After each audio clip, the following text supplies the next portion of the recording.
निमित्त का जब तक व्यक्ति के लिए ज्ञान नहीं होता है तब तक वह वस्तु तत्व का सही प्रकार से प्रतिपादन नहीं कर सकता है। इनका ज्ञान होना आवश्यक होता है।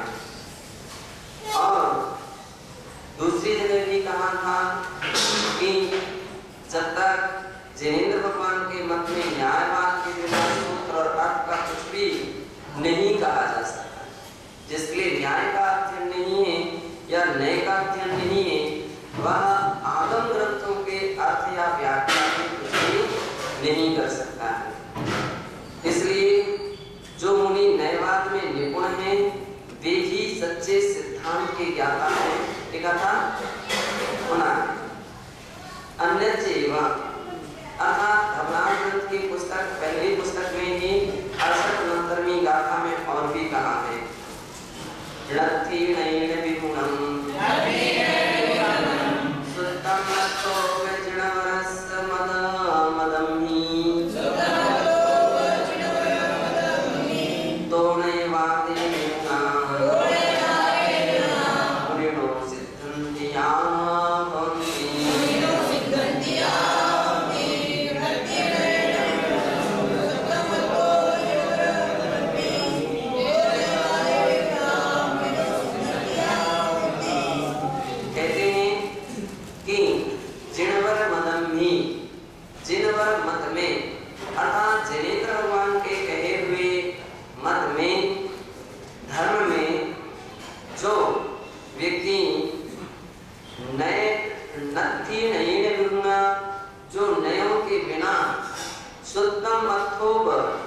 सूत्र के अर्थ को करने का प्रयास करता वो नहीं कर सकता है। नए बात के बिना सूत्र अर्थ कुछ भी नहीं कहा जा सकता है। तोड़े वादे निम्न मुनिनो सिद्धंतिया होंती, इसलिए जो मुनि जो साधु नए वाद में निपुण हैं ऐसे मुनि ही सिद्धंतिया होंती, नए वाद में जो सिद्ध हैं कुशल हैं वे ही सिद्धांत के ज्ञाता हो सकते हैं या सिद्धांत के अर्थ को कथन कर सकते हैं, समझा सकते हैं। जो नए बात में निपुण नहीं है वे सिद्धांत के अर्थ को क्या कह सकेंगे, वो नहीं कह सकते। तम्मा अनिगय सुत्तेन अर्थ संपायनम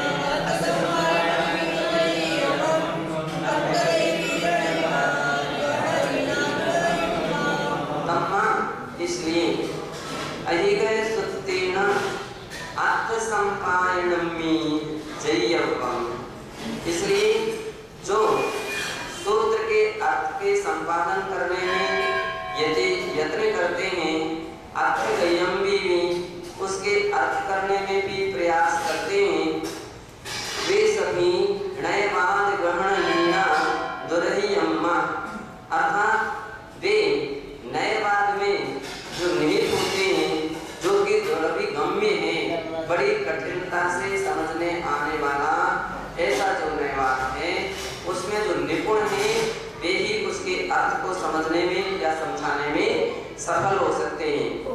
जिस सूत्र और परमागम में जिसमें सूत्र और परमागम को भली प्रकार जान लिया है उसे ही अर्थ संपादन में अर्थात नए और प्रमाण के द्वारा पदार्थ का परिज्ञान करने में प्रयत्न करना चाहिए। वो ही प्रयत्न करे, जो निपुण नहीं है वो अनावश्यक प्रयत्न ना करे।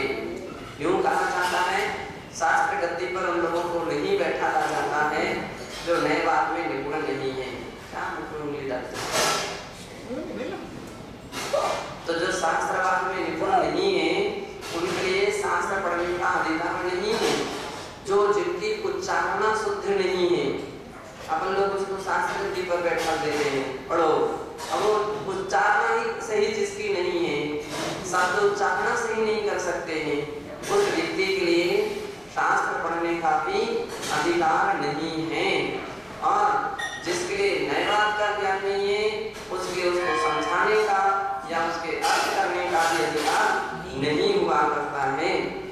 तो इसलिए कहते हैं नए और प्रमाण के द्वारा पदार्थ का परिज्ञान करने में प्रयत्न करना चाहिए। निरंतर हमेशा नए प्रमाण के विषय में समझने में, अध्ययन करने में निरंतर प्रयत्न करते रहना चाहिए, क्योंकि पदार्थों का परिज्ञान भी नएवाद रूपी गहन जंगल में अंतर्निहित है, अतएव दुरधिगम्य है। उसका ज्ञान पाना भी इतना आसान नहीं है कि चाहे चलते फिरते कोई भी व्यक्ति पढ़ने लग जाए, कोई भी व्यक्ति करने लग जाए।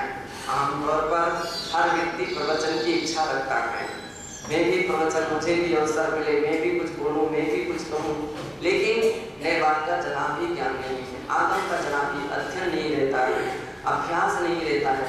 अब वो व्यक्ति नए का क्या अध्ययन करेगा, नए के विषय में क्या विश्लेषण करेगा, आगम के विषय में क्या तरीके से समझा सकेगा, नहीं समझा सकता है।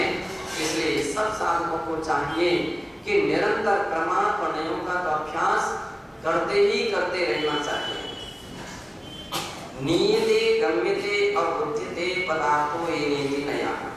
नए की व्युत्पत्ति यहाँ पर समझाते हुए कहते हैं कि जो नीयते अर्थात जिसके द्वारा पदार्थों के अर्थ को ले जाया जाता है, नीयते और गम्यते जाना जाता है, उसके लिए क्या कहते हैं, इन जिसके द्वारा ले जाया जाता है उसे नए कहते हैं।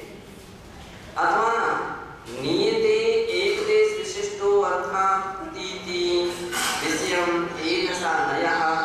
दूसरा अर्थ किया गया है कि जिसको नीयते एक देश विशिष्ट अर्थ हो, एक देश रूप में विशिष्ट अर्थ में, क्योंकि नए कैसा होता है, विकलांग देशा होता है, एक देश वस्तु का कथन करने वाला होता है, अंशग्राही होता है। इसलिए जो एक देश वस्तु के तत्व का प्रतिपादन करता है, एक देश रूप में वस्तु के पदार्थ का प्रतिपादन करता है, या ऐसा प्रतीति जिसका विषय है, उसके लिए नए कहते हैं। यद्वा नाना स्वभावेभ्यो व्यावृत्य एकस्मिन् स्वभावे वस्तु नयति प्राप्यति विवेकी नया। अथवा यहाँ कह रहे हैं नाना स्वभावेभ्यो व्यावृत्य, नाना स्वभावों से हटा करके जो व्यावृत्त एकस्मिन् स्वभावे वस्तु नयति, एकस्मिन् स्वभाव में, एक ही स्वभाव में वस्तु को ले जाता है, एक अर्थ में ले जाता है, या एक किसी प्रधान अपेक्षा को लेकर के चलता है, या तो उसको अर्थ को प्राप्त कराता है, उसका नाम नए है। अथवा ज्ञातो अभिप्रायो नमः नया। सिद्धांत ग्रंथ में परिभाषा आती है, ज्ञाता का जो अभिप्राय है, कहने वाला जो व्यक्ति है, उस किस अभिप्राय से कहना चाहता है, उसको जानना, उसको समझना, इसको भी नए कहते हैं। नयम अध्ययनेन अनंत धर्मात्मकस्य वस्तुनः साभिप्रेत धर्म विशेष रूपा एक देश ग्रहणं भवति तन् माध्यमेन च पदार्थ प्रतीति विषयो भवति। कहते हैं कि नए माध्यमेन, नए के माध्यम से, नए के आधार से अनंत धर्मात्मकस्य वस्तुनः, अनंत धर्मात्मक जो वस्तु है उसके द्वारा स्वाभिप्राय स्वाभिप्रेत धर्म विशेष रूपा, जो अभिप्रेत वक्ता के जो अर्थ अभिप्रेत है, इस प्रकार की मतलब बैठिए यहाँ, बैठो चलो बैठो। तो जो वक्ता के लिए अभिप्रेत अर्थ है, सब बैठ जाए, इसको बंद करके रखें। तो ऐसे अभिप्रेत अर्थ की ओर जो क्या करता है,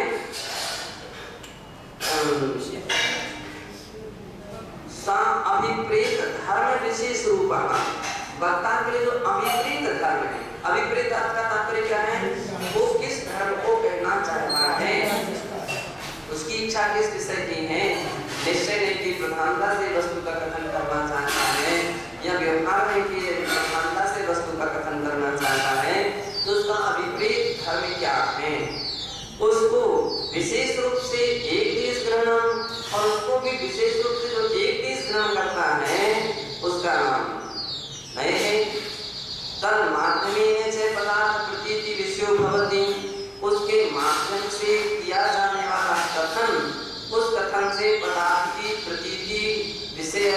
और प्रतीति का विषय बनता है, उससे पदार्थों का ज्ञान होता है। अतो युक्तम उच्यते, इसलिए बात युक्त है ऐसा कहते हैं। वस्तु एक देश परीक्षा लक्षणम, अन्य ग्रंथों में कहा है कि वस्तु की एक देश रूप में जो परीक्षा की जाती है उसके लिए क्या कहते हैं, नैव। अथवा प्रमाण प्रतिपन्नार्थिक देश परामर्शो नयः, प्रमाण प्रतिपन्न अर्थ, प्रमाण से संपन्न जो अर्थ यानी पदार्थ है, जिस पदार्थ में विभिन्न विभिन्न प्रकार के प्रमाण विद्यमान हैं। प्रमाण से यहाँ पर क्या लेना है, धर्म, अनेक अनेक धर्म, जिसके अनेकांत अपन कहते हैं। एक वस्तु के अंदर में अनेक धर्म विद्यमान होते हैं।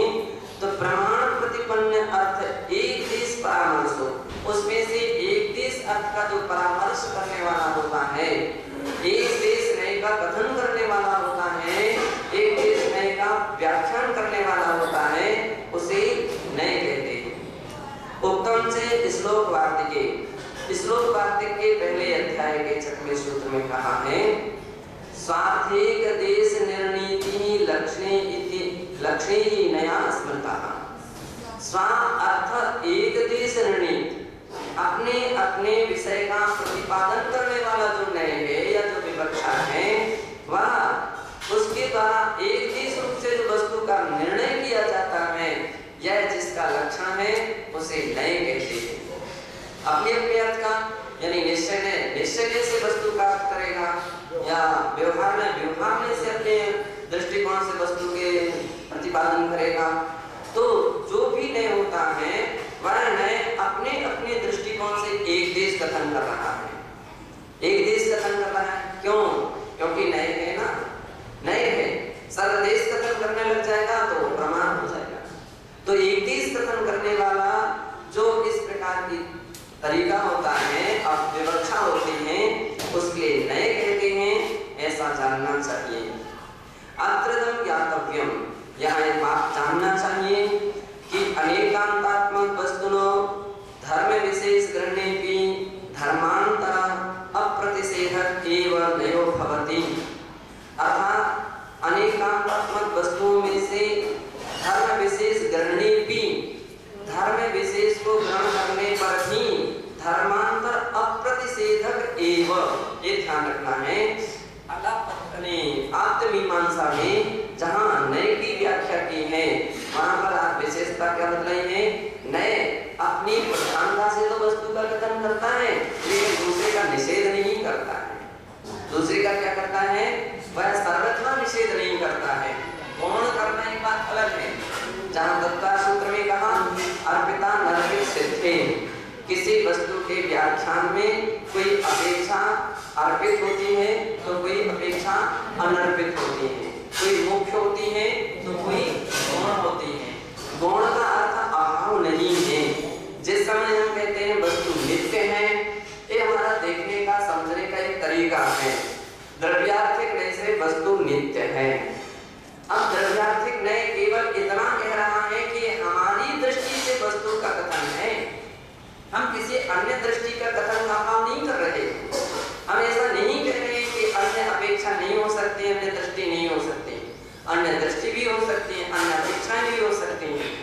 तो उसका कथन जब पर्यार्थिक नय से कहेंगे तो पर्यार्थिक नहीं कहेगा, वस्तु अनित्य है, अनित्य है तो कभी विसंवाद नहीं है। विरोध मतलब नमाम्य नेकांता, विरोध का कथन करने वाला है कि भाई ये कथन हम अपनी दृष्टिकोण से कर रहे हैं, वो कथन आप अपनी दृष्टिकोण से कर रहे हैं।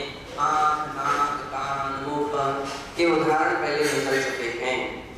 आँख पदार्थों के वर्ण को जानती है, तो लेकिन वो ये नहीं कहती है कि केवल हम ही सब कुछ जानते हैं, वही ज्ञान है और दूसरा ज्ञान नहीं है। वो कभी ये नहीं कहती। वो तो ये केवल इतना कहती कि वर्णों का ज्ञान करना हमारा काम है। तो गंध का ज्ञान करना नाक का काम, दान ये कहती कि गंध का ज्ञान कराना हमारा काम है। लेकिन हम ये नहीं कहते हैं कि और इंद्रियां अपने अपने हिसाब से काम नहीं करती हैं या और प्रकार होता है, वो निषेध नहीं कर रहा। शब्दों को सुनना ये किसका काम है? श्रोत इंद्रिय का काम है। कर्ण इंद्रिय का काम है शब्दों को सुनना। तो श्रोत इंद्रिय केवल इतनी कहती है कि शब्दों को सुनना ही हमारा काम है। इससे हम जो पदार्थों का ज्ञान करा सकते हैं, शब्दों के द्वारा करा सकते हैं, ये हमारा काम है। लेकिन हम ये नहीं कह रहे हैं कि कोई अन्य इंद्रियां अन्य प्रकार से ज्ञान नहीं करा सकते हैं।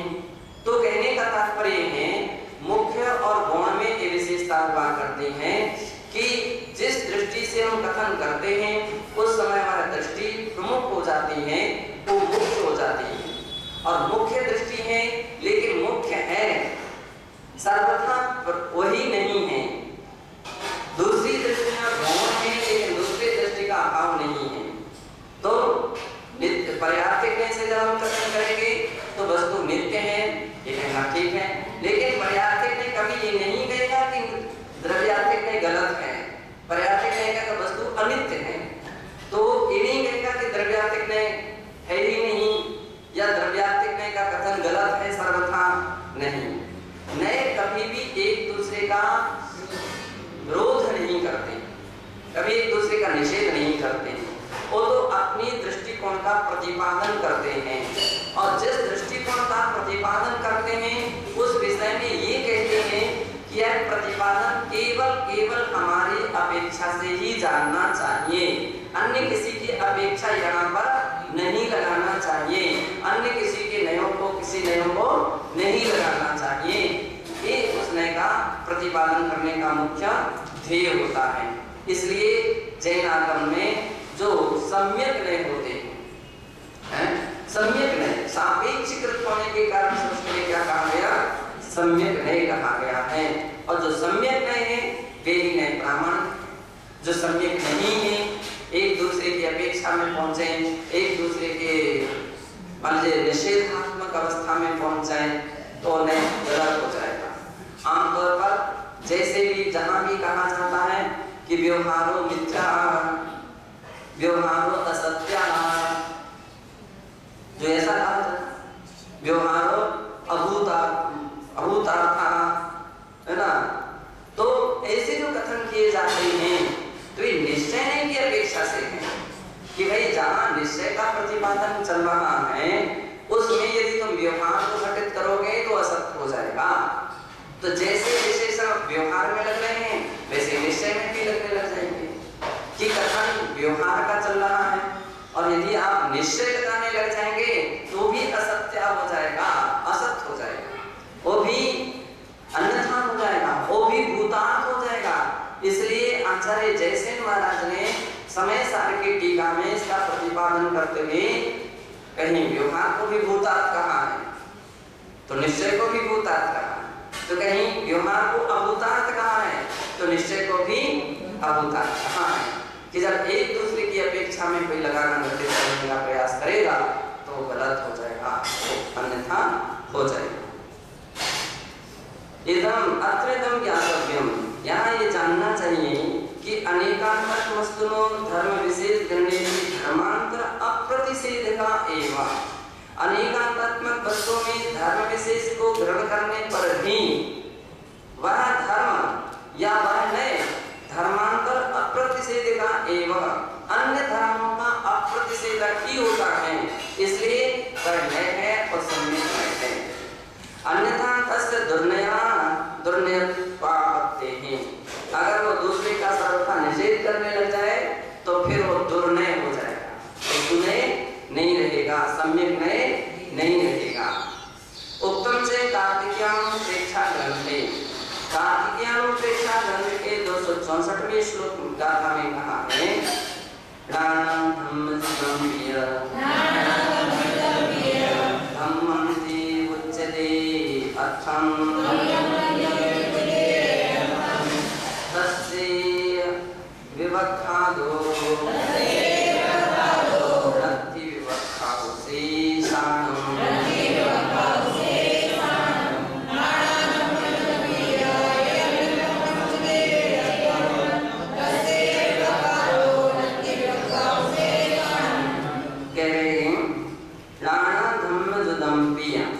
क्या चीज? अर्थम।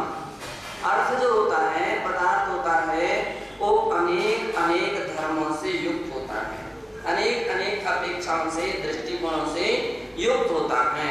कोई भी ऐसा संसार का पदार्थ नहीं है जिसमें अनंत धर्म ना पाए जाते हों। इसलिए जैन शास्त्र क्या करता है, जितने भी संसार के वस्तुएं होती हैं सभी की सभी अनेकांतात्मक होती हैं। कैसी होती हैं? अनेकांतात्मक। अनेक है अंत जिसमें, अंत यानी धर्म, अंत यानी धर्म, अनेक है अंत यानी धर्म जिसमें, उसका नाम है अनेकांत। और ऐसी अनेकांतात्मक का कोई भी वस्तु ले लीजिए, अनेकांतात्मक है। पेन अनेकांतात्मक है, पुस्तक अनेकांतात्मक है, मूर्ति अनेकांतात्मक है, मंदिर अनेकांतात्मक है, और तो क्या रास्ते में पड़ा हुआ पत्थर भी अनेकांतात्मक, हर पदार्थ अनेकांतात्मक है। क्यों? उसको जानने के अलग अलग तरीके, उसके अंदर में अनेक अनेक धर्म पाए जाते हैं। तो बतलाते हैं कि नाना धर्म जुदम्पि, जो नाना धर्मों से युक्त होने पर भी एयम धम्मन्ति उच्यते अर्थम, अर्थम यानी पदार्थ को एक धर्म की मुख्यता से, प्रधानता से कथन करता है। तस्य विवक्षातो रति विवक्षाओं से साणम, उस ही विवक्षा को क्या कर रहे हैं, उस समय उसी धर्म की विवक्षा होती है, उस समय शेष धर्म की विवक्षाएं नहीं होती हैं, तभी वो विवक्षा सही होगी। और बहुत सारे लोग क्या करते हैं, एक साथ बहुत सारी बातें कहना चाहें, एक साथ सारे कहना चाहें, एक साथ सारे दृष्टिकोण को कहना चाहें, तो सारे दृष्टिकोण को एक साथ कह सकते नहीं हैं, एक साथ कथन नहीं हो सकता। अधमस्तों की एक ऐसी स्थिति रहती है कि वो एक साथ चाहें तो कथन करना चाहें तो नहीं हो सकता है। जो भी कथन होगा तो कैसा होगा, क्रमिक होगा, क्रमिक होगा। और जब क्रमिक कथन होगा तो जिस समय जो कथन चल रहा है वो मुख्य होगा, और जिस समय जो कथन नहीं चल रहा वो क्या हो जाएगा, गौण हो जाएगा। इसलिए आचार्य महाराज ने कहा कि उस समय उसी धर्म की विवक्षा होती है जो कहा जा रहा है, और जो नहीं कहा जा रहा वो क्या हो जाता है, गौण हो जाता है। तथा धवला ग्रंथ है, धवला ग्रंथ की भी 9वीं पुस्तक की जो 45 पहले सूत्र की व्याख्या में 45वें पृष्ठ पर कहते हैं, तएव दुरवधीरता मिथ्या दृष्टया प्रतिपक्ष निराकरणमुखेन प्रवत्वत्वात् इति, अर्थात दुराग्रह पूर्वक वस्तु स्वरूप का अवधारण करने वाले कौन, जो मिथ्या दृष्टि में, तो वो क्या होते हैं, प्रतिपक्ष निराकरण मुखेन, उनका प्रतिपक्ष निराकरण की अपेक्षा से दुराग्रह वस्तु स्वरूप का अवधारण करने वाले होते हैं, तब वे मिथ्या नहीं कहलाते हैं, क्योंकि वे प्रतिपक्ष का निराकरण करने की मुख्यता से प्रवृत्त होते हैं। जो भी ऐसे एकांतवाद संसार में बहुत सारे लोग हुए, उन्होंने सर्वथा एकांत की प्रधानता से वस्तु का प्रतिपादन किया। बहुत लोग हुए और नित्यवादी में नित्यवाद, एकांत ऐसा एकांतवाद नहीं, उनको क्षणिकवाद, तो क्षणिकवाद में प्रसिद्ध हुए, बस क्षणिकम क्षणिकम क्षणिकम, हर वस्तु कैसी है, क्षणिक है, हर वस्तु क्षणिक है। अब उन्होंने सर्वथा उस बात को मान लिया कि वस्तु सर्वथा क्षणिक है, इसलिए उनका द्वारा किया गया प्रतिपादन एकांत मिथ्यात्व से दूषित हो गया। यदि वे ही केवल इतना कह देते कि पर्यार्थिक नहीं से क्षणिक है तो कोई परेशानी नहीं, पर्यार्थिक नहीं से क्षणिक है तो किसी भी प्रकार का विसंवाद, किसी प्रकार का कोई गलत नहीं होता, लेकिन सर्वथा कहने के कारण से क्या हो गया, वो गलत है। तो इसलिए कह दिया कि प्रतिपक्ष का निराकरण करने की मुख्यता से वो प्रतिपक्ष का निराकरण कर देते। नित्य कहना गलत है, नित्य कहना गलत है, क्यों, अनित्य को ही प्रधानता मान रहे, तो नित्य को गलत मान रहे हैं। अब जो नित्य मानने वाला मत है, कौन सा मत है, जो पदार्थ को सर्वथा नित्य मानता है, वो सांख्य मत। कौन सा मत है? सांख्य। और वस्तु को सत्य नित्य मानता है, ईश्वर नित्य ही है, सदा से मत है ना। तो अब ऐसे लोगों के लिए अनित्य की बात कहना वो गलत है, कोई अनित्य की बात कहना ही गलत है, अनित्य का शब्द बोलना भी गलत है। अनित्य संसार में कोई वस्तु नहीं है, सब शाश्वत है, सब नित्य है। क्यों? नित्य ही तो निश्चय के एकांतवादी हैं, ऐसे हैं। तो आचार्य महाराज ने उसका भी खंडन करते हुए कहा कि ऐसा भी कथन करना भी आखिर में मिथ्या ही होगा, क्योंकि वो दूसरे अपेक्षाओं का निराकरण कर रहा है, वो कभी सम्यक नहीं हो सकता।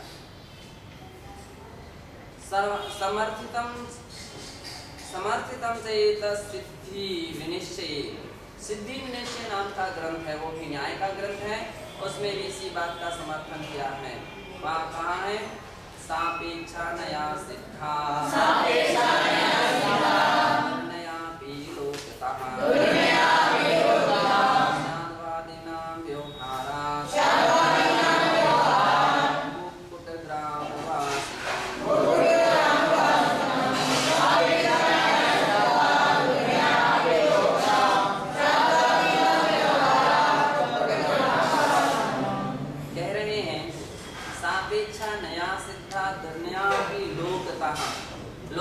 लोक में जितने भी दुर्नय हैं, यदि वो सभी सापेक्ष हो जाएं तो स्यादवादियों के लिए स्वीकार हैं। वे क्या हो जाएंगे? सम्यक हो जाएंगे। लोक में प्रयोग किए जाने वाले दुर्नय हैं, वे भी स्यादवादियों के यहाँ सापेक्ष हो जाने से सुनय बन जाते हैं।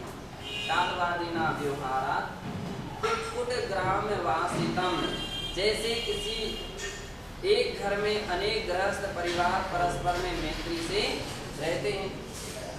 एक घर में अनेक परिवार जो हैं, अनेक लोग एक साथ रहते हैं, और तो क्या अन्य अन्य जगह के रिश्तेदार भी एक घर में आकर के ठहर सकते हैं। कब ठहर सकते हैं? जब उनमें मैत्री भाव होगा, संबंध होगा तो ठहर सकते हैं। मैत्री भाव नहीं होगा, संबंध नहीं होगा तो नहीं ठहर पाएंगे।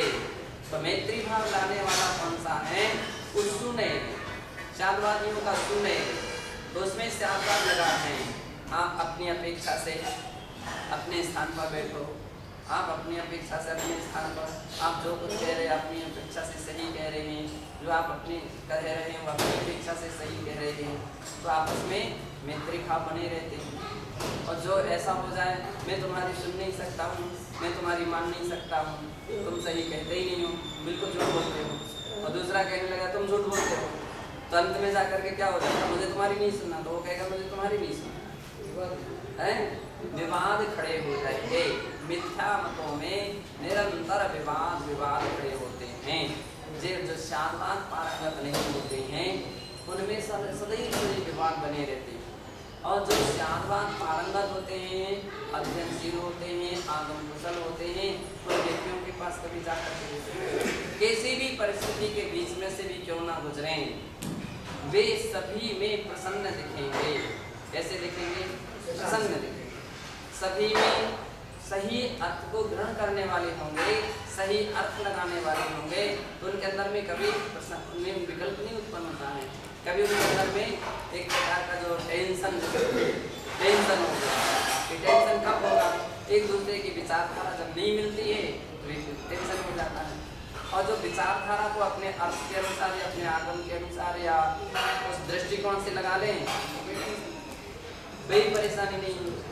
कोई कुछ भी कह रहा है, बदलाव जैन शास्त्र में कहाँ तक बात कही गई, कुत्ता भी कह दो, पागल भी कह दो, है ना, कैसी लुच्चा भी कह दो, तो भी संत जन जो रहते हैं सभी के सम्यक अर्थ करते हैं और सम्यक अर्थ लगा करके प्रसन्न रहते हैं। उनके अंदर में कोई संकल्प विकल्प नहीं उत्पन्न होता। लेकिन जिनके अध्ययन नहीं होता, जिनका सही ज्ञान नहीं होता है, जिनका सही चिंतन नहीं होता, आप उसकी हालत देखो, उसकी हालत देखो, अंतर मन में कितनी उथल पुथल, उसके क्षण क्षण में रंग बदलते हैं और क्षण क्षण में उसके विचारों में परिवर्तन आता है। चार लोगों के सामने किसी दूसरे लोगों के रूपरेखाएं बदलती रहती हैं। कभी प्रसन्नता दिखेगी, कभी रुष्टता दिखेगी, कभी अच्छी बात कहेगा, प्रशंसा की बात कहेगा, तो कभी बुराइयों की बात करने लग जाएगा। जो व्यक्ति जैसा दिखेगा उसके सामने मौन हो जाएगा, तो दूसरे के सामने बात करने लग जाएगा। अब ये सब बातें क्यों अंतर आ रही है? क्योंकि अपेक्षाएं सही नहीं है, दृष्टिकोण उस व्यक्ति का सही नहीं है, तो इस प्रकार की समस्याएं खड़ी होने लगती हैं। और अपेक्षाएं सही आ जाए, कितनी जगह ऐसे रहते हैं अन्य अन्य धर्म वाले एक साथ बैठते हैं, धर्म सम्मेलन संभाव, क्या बोलते हैं, संभाव समन्वय सम्मेलन होता है ना, सर्वधर्म संभाव सम्मेलन, है ना। अब कोई एक ऐसा मैटर ले लिया जिस मैटर में आपस के विचार मिल सकते हैं, आपस के विचारों में बहुत कुछ प्रतिशत मिलजुल सकता है, ऐसे विषय का एक साथ बैठ करके तब चर्चा कर ली जाती है। अब जहाँ जो विषय मेल नहीं खा सकता है वहाँ वो विषय निकालोगे तो क्या हो जाएगा, झगड़े हो जाएंगे, बातें हो जाएंगे, है ना। एक दूसरे के साथ बैठना ही पसंद नहीं करेगा। तो जिन विषयों में मान लीजिए साम्यता बैठ सकती हैं, उस विषय को प्रथमता दिया जाता है। यहाँ पर आचार्य महाराज का ये कहना है कि केवल अपने लिए दृष्टिकोण चेंज करने की आवश्यकता है, केवल अपने लिए अपने विचारधारा को चेंज करने की आवश्यकता है, हम उसके सही अर्थ तक पहुँचने की आवश्यकता है। यदि हमारे पास इतनी कला आ जाए, हमारे पास इतनी चतुराई आ जाए कि कोई भी बात हो, कोई भी शब्द हो, उसका हम सही अर्थ कर जाए, कभी भी विसंवाद नहीं हो सकेगा, कहीं भी विसंवाद नहीं हो सकेगा। तो इसलिए बतला रहे हैं कि जैसे कुक्कुट ग्रामवासीनम वासितम, कुक्कुट ग्रामवासी। अब कुक्कुट का उदाहरण दिया है मुर्गे का, हिंदी में तो उसका कुक्कुट का अर्थ नहीं किया। कुक्कुट ग्रामवासी का अर्थ मालूम है क्या कहते हैं? ऐसा भी कुक्कुट ग्राम, कुक्कुट ग्राम होता है निकट निकट गांव वाले, है ना। ये कुक्कुट ग्राम जो रहती है, एक मुर्गा एक गांव से उड़े, एक मुर्गा दूसरे गांव में बैठ जाए। अब इतना निकट जहाँ पर लोगों का निवास रहता है वहाँ संबंध बने रहते, वहाँ संबंध बने रहते हैं, एक दूसरे से मिलते हैं, एक दूसरे के पास उठते हैं, बैठते हैं, चर्चा करते हैं, विश्वास रखते हैं। गृहस्थिक जीवन भी ऐसा थोड़ी चलता है, पड़ोसी हो कैसे हो, आखिर में उस पर विश्वास रखा जाता है और वो भी एक दूसरे को विश्वास रखता है। आज इसकी बारी है तो कल दूसरे की बारी आएगी, आवश्यकता पड़ती है तो साथ सहयोग देते हैं। क्यों? आज हम दूसरों को सहयोग देंगे तो कल दूसरा भी व्यक्ति अपने लिए सहयोग देगा, और आज यदि हमने दूसरे को सहयोग नहीं दिया तो दूसरा कभी क्या तुमको सहयोग दे सकेगा? क्या नहीं दे सकेगा। तो एक ऐसे संबंध जो निकट ग्रामवासी होते हैं तो एक साथ रहते हैं, और एक साथ रहने के कारण से ऐसे उनके अंदर में संबंध बनते हैं।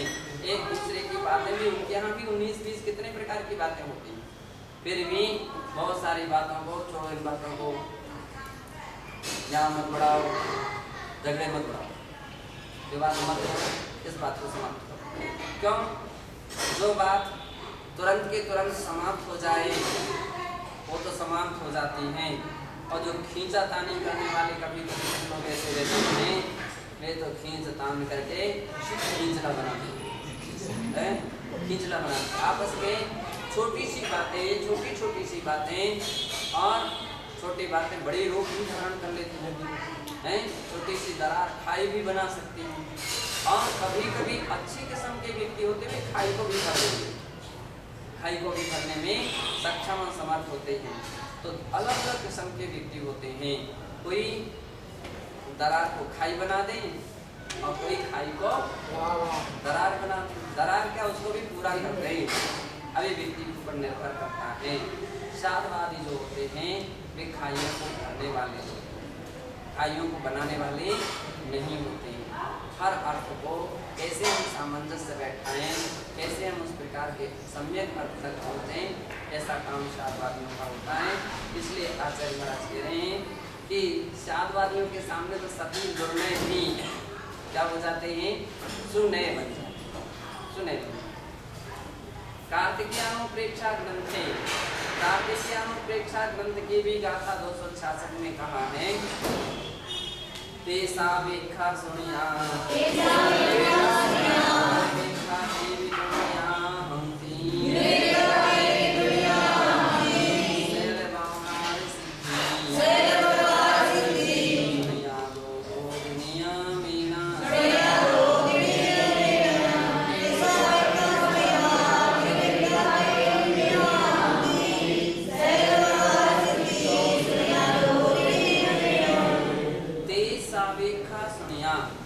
जो सापेक्ष हैं वो क्या हैं? सुने हैं। निर्वेखा देवी दुनिया होती, और जो निरपेक्ष होते हैं वे सभी के सभी क्या होते हैं? दुर्नय होते हैं। सयल व्यवहार सिद्धि सुनयादो होती नियमेने, किंतु सुनय और दुर्नयों के मध्य संपूर्ण व्यवहार की नियम से जो सिद्धि होती है वह किससे होती है?